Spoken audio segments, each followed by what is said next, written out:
የህወሓት ኃይል ከባባድ መሳሪያዎቹን መድፎችን ወደ ንጹሃን መኖሪያ ቤት አካባቢ እያስጠጋና እየጠመደ መሆኑ ተሰማ።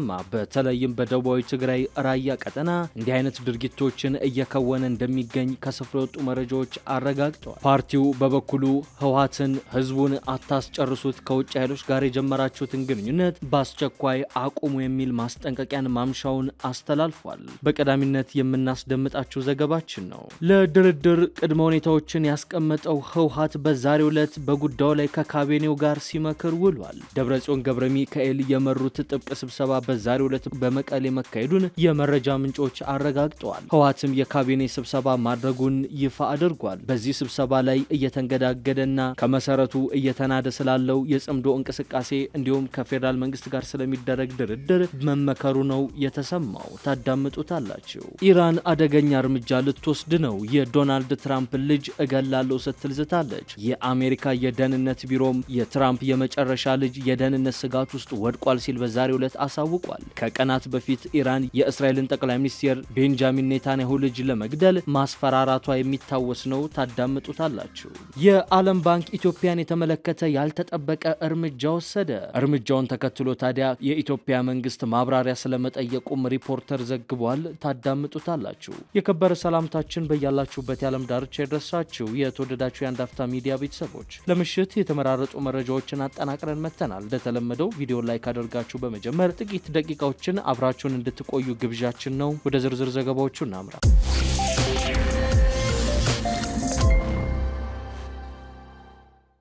ከሰሞኑ ተከታታይ የአየር ድብደባ እየተፈጸመበት የሚገኘው ህወሓት አደገኛ እንቅስቃሴን እያደረገ ነው። በተለይም በደቡባዊ ትግራይ ራያ ቀጠና ከባባድ መሳሪያዎቹንና መድፎቹን ወደ ንጹሃን መኖሪያ ቤት በማስጠጋት ንጹሃንን እንደ ጋሻ ለመጠቀም እየተንቀሳቀሰ እንደሚገኝ ተዘግቧል። ህወሓት ንጹሃንንና የሲቪል ተቋማትን ጋሻ የማድረግ አደገኛ ሴራ አጠናክሮ ቀጥሎበታል። ከአላማጣ ወደ ጋርጃሌ በሚወስደው መንገድ አዲኤው በተባለችው የጋርጀሌ ጣቢያ ላይ አዳዲስ የህወሓት ታጣቂዎች የሰፈሩ ሲሆን በአካባቢው የሚገኙ ዝግ የነበሩ የመምህራን መኖሪያ ቤቶችን በር እየሰበሩ በመግባት ካምፕ አድርገዋቸዋል። ከዚሁ ከጋርጃሌ አለፍ ብሎ በሚገኘው ታው በተባለው ጣቢያ ደግሞ ህወሓት አንድ ከባድ መሳሪያ ማስገባቱን ምንጮች ገልጸዋል። ቀደም ሲል ህወሓት ተተኳሽ መሳሪያዎችን ወደ ሆስፒታሎችና ትምህርት ቤቶች እያስገባ እንደሚገኝ ሲዘገብ ነበር። አሁን ደግሞ የመምህራን መኖሪያ ቤቶችን ሰብሮ በመግባት ለካምፕነት መጠቀሙና ከባባድ መሳሪያዎችን በህዝብ መንደር ውስጥ ማጥመዱ ቡድኑ ንጹሃንን ሆን ብሎ እንደ ከለላ ለመጠቀም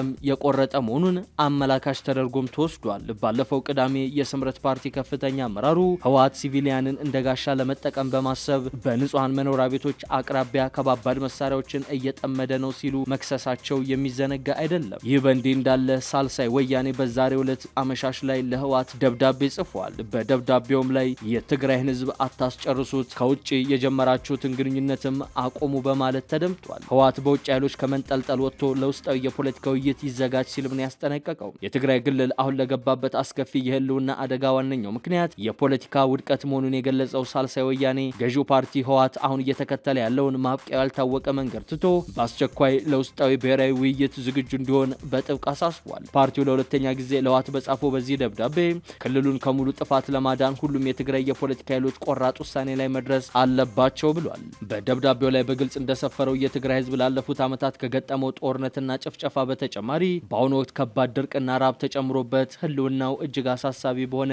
የጥፋት አፋፍ ላይ ይገኛል ብሏል። ሳልሳይ ወያኔ የአደገኛ ሁኔታ ዝም ተብሎ እንዲቀጥል መፍቀድ ትግራይን ወደ ለየለት ጥፋት ከመምራት ውጪ ሌላ ትርጉም እንደሌለው በማስጠንቀቅ ችግሩን ለማስቆም በአፋጣኝ የፖለቲካ መፍትሄ እንደሚያስፈልግ ተናግሯል። የህወሓትን ወቅታዊ አካሄድ አጥብቆ የነቀፈም ሲሆን የትግራይ የፖለቲካ ውድቀት ዘላቂ መፍትሄ ሊያገኝ የሚችለው በውስጣዊ አቅምና በህዝቡ የጋራ ጥረት ብቻ ሆኖ ሳለ ህወሓት ግን ይህንን ሀቅ ወደ ጎን በመተው በውጭ ኃይሎች ላይ የተንጠለጠለ የፖለቲካ መንገድ መከተሉን ተችቷል። ይህ የውጭ ጥገኝነት አካሄድ ዘላቂ መፍትሄ አያመጣም ያለም ሲሆን ህወሓት በአፋጣኝ ወደ ውስጣዊ ውይይትና መፍትሄ መምጣት አለበት ሲል አስጠንቅቋል።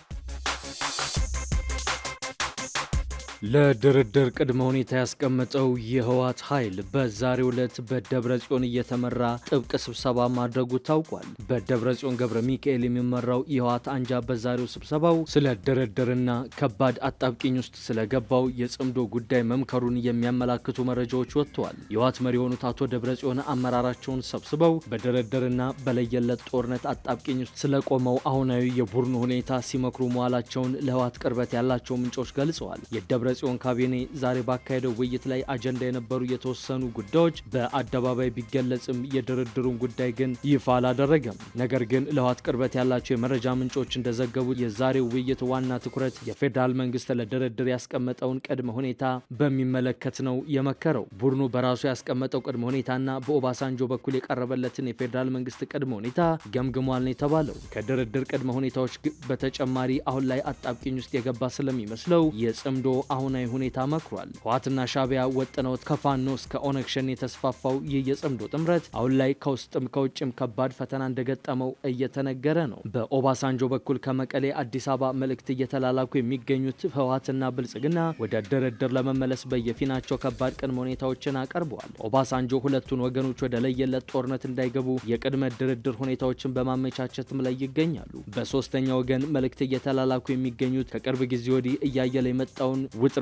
ለማርገብ እንደሆነ ተረጋግጧል። የፌዴራል መንግስት በተደጋጋሚ የድሮን ጥቃት እየፈጸመበት የሚገኘው ህወሓት ጋር ድርድር ለመቀመጥ ጥብቅ ቅድመ ሁኔታዎችን ያስቀመጠው በህወሓት በኩል መተግበር አለባቸው ተብሎ በፌዴራል መንግስት በኩል የቀረቡ ቅድመ ሁኔታዎች ጽምዶ በሚል ስም ሉዓላዊነት መጣስ ማቆም፣ የፈረሰውን ጊዜያዊ አስተዳደር መመለስና ወታደራዊ ትንኮሳ ማቆም እንዲሁም ወደ ትጥቅ መፍታት መግባት የሚሉት ናቸው። ደብረጽዮን በኦባሳንጆ በኩል ለቀረበው ቅድመ ሁኔታ ከካቢኔያቸው ጋር መክረው ምላሽ እንደሚሰጡም እየተጠበቀ ነው። በዚህም በዛሬው ዕለት ካቢኔያቸውን ሰብስበው የመከሩ ሲሆን ውሳኔውም ኦባሳንጆ ወደ መቀሌ ሲመለሱ ይነገራቸዋል ተብሎ ነው የሚጠበቀው። ኦባሳንጆ ከአንድ ሳምንት ገደማ በኋላ የፌዴራል መንግስቱን ምላሽ ይዘው ወደ መቀሌ እንደሚመለሱ ይጠበቃል። ከሁለቱም ወገኖች የድርድር ቅድመ ሁኔታዎችን የተቀበሉት ኦባሳንጆ አራምባና ቆቦ የሆነው የፍላጎት ልዩነት እንዴት እንደሚያስታርቁት ተጠባቂም ሆኗል። ህወሓትና መንግስት የመደራደር ፍላጎት እንዳላቸው ቢታይም በየፊናቸው ያስቀመጧቸው ቅድመ ሁኔታዎች ግን የሚታረቁ አይመስሉም።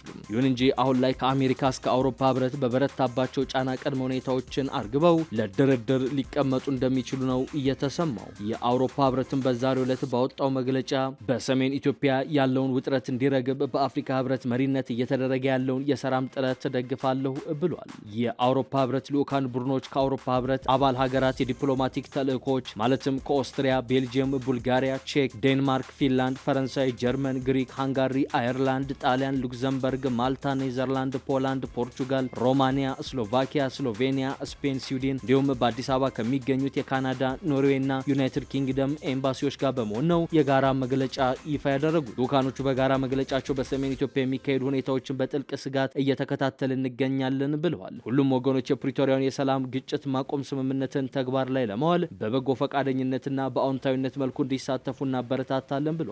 በአፍሪካ ቀንድ የአፍሪካ ህብረት ከፍተኛ ተወካይ የሆኑትን የቀድሞ የናይጄሪያ ፕሬዚዳንት ኦሉሴጉን ኦባሳንጆ እንደ አዲስ የሚያደርጉትን ጥረት በመግለጫቸው ያደነቁ ሲሆን በቅርቡ ወደ ኢትዮጵያ መጥተው በአዲስ አበባና በመቀሌ ያካሄዷቸውን ስብሰባዎች በጎ ጥረት መሆናቸውን ገልጸዋል። የዓለም ባንክ ኢትዮጵያን በተመለከተ አስደንጋጭ ውሳኔ አሳለፈ። የዓለም ባንክ ለኢትዮጵያ የፋይናንስ ዘርፍ ማጠናከሪያ ፕሮጀክት ከመደበው 700 ሚሊዮን ዶላር 235.1 ሚሊዮን ዶላር በግንቦት ወር መሰረዙን በፕሮጀክት አፈጻጸም ሪፖርቱ አሳውቋል። ባንኩ የፕሮጀክቱን አፈጻጸም ደረጃና እስካሁን የተመዘገቡ ውጤቶችን አስመልክቶ ባለፈው አርብ ይፋ ያደረገው ሰነድ እንደሚያመላክተው የ235.1 ሚሊዮን ዶላር ፋይናንስ ስረዛው የፕሮጀክቱን መዋቅር በማሻሻል የተከናወነ ነው ብሏል። የኢትዮጵያ ቁልፍ የመንግስት የፋይናንስ ተቋማትንና የባንክ ንዑስ ዘርፉን የቁጥጥርና የክትትል ስርዓት በማጠናከር የፋይናንስ ዘርፉን ለማረጋጋት የተዘረጋውና በኢትዮጵያ ብሔራዊ ባንክ በኢትዮጵያ ንግድ ባንክ በኩል የሚያስፈጽሙት የ700 ሚሊዮን ዶላር የብድር ፕሮጀክት ስምምነት የዓለም ባንክ ከገንዘብ ሚኒስቴር ጋር የተፈራረመው ባለፈው ዓመት ታህሳስ ወር ነበር። የፕሮጀክት ትግበራው የጀመረውም በሚያዝያ ወር 2017 መሆኑን ሰነዱ አብራርቷል። ፕሮጀክቱ በመጀመሪያ ይፋ በተደረገበት ወቅት ይከናወናል ተብሎ በነበረው የበጀት አፈጻጸም ሁኔታ መሰረት ለብሔራዊ ባንክ የባንክ ንዑስ ዘርፉ የክትትልና የቁጥጥር ማዕቀፍ ማጠናከሪያ ስራዎችና ለተቋማዊ አቅም ማጠናከሪያ 107 ሚሊዮን ዶላር፣ ለኢትዮጵያ ንግድ ባንክ ሪፎርም 560 ሚሊዮን ዶላር መዋቅራዊ ማሻሻያና የካፒታል እድገት ተመድቦ ነበር። ለኢትዮጵያ ልማት ባንክ 23 ሚሊዮን ዶላር የካፒታል እድገትና ተቋማዊ ማጠናከሪያ ስራዎች እንዲሁም በአራተኛነት ተጨማሪ 10 ሚሊዮን ዶላር ደግሞ ለፕሮጀክቱ አፈጻጸም ድጋፍ ተመድቦ ነበር። የዓለም ባንክ ሰነድ በሐምሌ 2018 መጨረሻ ፕሮጀክቱ ከተጀመረ ከ15 ወራት ገደማ በኋላ መጀመሪያ ከተፈቀደው 700 ሚሊዮን ዶላር 235 ሚሊዮን ዶላር ክፍያ እንዲሰረዝ መደረጉን አሳውቋል። የፕሮጀክቱ የፋይናንስ መጠን ወደ 485.9 ሚሊዮን ዶላር ዝቅ ከተደረገ በኋላ 427.9 ሚሊዮን ዶላር ማለትም 85 በመቶ ያህሉ ገንዘብ ተከፋፍሏል ተብሏል። 57.9 ሚሊዮን ዶላር ደግሞ ገና ያልተከፋፈለ ቀሪ ገንዘብ መሆኑን ተጠቅሷል። ሪፖርቱ 235 ሚሊዮን ዶላሩ በትክክል ለምን እንደተሰረዘ የተለየ ምክንያት ያላብራራ ሲሆን ገንዘቡ ተከፋይ እንዳይሆን የተወሰነው ግን እንደ አውሮፓውያን አቆጣጠር በግንቦት ወር 2026 የፕሮጀክቱ መዋቅር እንዲሻሻል በተደረገው መሰረት መሆኑን አሳውቋል። የ235 ሚሊዮን ዶላሩ ስረዛ በተወሰኑ የፕሮጀክቱ ክፍሎች ላይ ተጽዕኖ ስለማሳደሩ ወይንም የተሰረዘው ገንዘብ ከየትኞቹ የፕሮጀክት ክፍሎች እንደተቀነሰ ሪፖርቱ ተጨማሪ ማብራሪያ አልሰጠም። የዓለም ባንክ ሰነድ እንደሚያሳየው እንደ አውሮፓውያን አቆጣጠር ሰኔ 2026 ድረስ የኢትዮጵያ ንግድ ባንክ አዲስ የንግድ አሰራር ሞዴል መተግበሩ ተቋማዊ አስተዳደሩን በማጠናከርና የካፒታል እድገት ማከናወኑ በፕሮጀክቱ የተሳኩ ተግባራት ስር ተዘርዝሯል። በተመሳሳይ ወቅት የልማት ባንክ የአደጋ ስጋትና አስተዳደር ማጠናከር፣ የአሰራር ሞዴልና የካፒታል እድገት ስራዎች በሂደት ላይ ያሉ መሆናቸውን፣ የኢትዮጵያ ንግድ ባንክ የሂሳብ መዝገብ መዋቅር ማሻሻያና የሀብት ጥራት ግምገማ ገና ያልተከናወኑ ስራዎች ሆነው በዓለም ባንክ ሰነድ ላይ ተመዝግበዋል። የፕሮጀክቱ አጠቃላይ የአደጋ ስጋት ደረጃ ከፍተኛ ሆኖም ቀጥሏል። በዚህ መሰረት በፖለቲካዊና አስተዳደራዊ፣ በማክሮ ኢኮኖሚ፣ በዘርፉ ስትራቴጂዎችና ፖሊሲዎች እንዲሁም በፕሮጀክቱ ቴክኒካዊ ዲዛይን የስጋቱን ደረጃ ከፍ አድርጎታል። በመጨረሻም የትራምፕን የመጨረሻ ልጅ ህይወት የሚያሰጋ ቪዲዮ በኢራን ሚዲያ መውጣቱን አሜሪካ አረጋገጠች። የባሮን ትራምፕን ህይወት የሚያሰጋ ቪዲዮ በኢራን መገናኛ ብዙሃን መተላለፉን የአሜሪካ የደህንነት መስሪያ ቤት በዛሬው ዕለት ይፋ አድርጓል። የትራምፕ የመጨረሻ ልጅ የሆነውን ባሮን ትራምፕን ህይወት የሚያሰጋ የሚመስል ቪዲዮ የኢራን መንግስት በሚቆጣጠረው መገናኛ ብዙሃን ከሰሞኑ ተላልፏል። አገልግሎቱ ይህን ያሳወቀው ኢራን የባሮንን እንቅስቃሴ እየተከታተለች እንደሆነና በእርሱ ላይ ለሚወሰድ እርምጃ ድጋፍ ለሚያደርግ አካል የ10 ሚሊዮን ዶላር የገንዘብ ሽልማት መቅረቡን የሚገልጽ ቪዲዮ በኢራን መገናኛ ብዙሃን መለቀቁን ተከትሎ ነው። የአሜሪካ ደህንነት መስሪያ ቤት ስለ ቪዲዮ ያውቃል፣ በእኛ ጥበቃ ለሚደረግላቸው ሰዎች ስጋት ሊሆን ይችላል ተብሎ የሚታሰብን ማንኛውንም ነገር ይመረምራል ሲሉ የአገልግሎቱ ቃል አቀባይ ኔት ሄሪንግ በሰጡት መግለጫ ይፋ አድርጓል። አያይዘውም ለአሰራር ደህንነት ሲባል ከጥበቃ ስራ ጋር የተያዙ የመረጃ ጉዳዮችን አናብራራም ብለዋል። አሜሪካ የኢራኑ መንፈሳዊ መሪ አያቶላ አሊ ሐሚኒን ከገደለች ወዲህ የኢራን መገናኛ ብዙሃን ፕሬዝዳንቱንና የቤተሰባቸውን አባላት የሚያሰጉ ይዘቶችን በተደጋጋሚ አሰራጭተዋል። ሐሚኒ የተገደሉት አሜሪካና እስራኤል በኢራን ላይ በጋራ የከፈቱት ጦርነት የመጀመሪያ ዕለት ላይ ነው። የአሜሪካ ሚስጥራዊ አገልግሎቱ በባሮን ትራምፕ ላይ በኢራን ሚዲያ ስለተላለፈው ስጋት እንደሚያውቅ ሲኤንኤን ቀደም ብሎ ዘግቦ ነበር። የተወደዳችሁ የአንድ አፍታ ሚዲያ ቤተሰቦች ለአሁን የያዝናቸው መረጃዎች እነዚህን ይመስሉ ነበር። አብራችሁን ስለቆያችሁ እናመሰግናለን። መልካም ምሽት።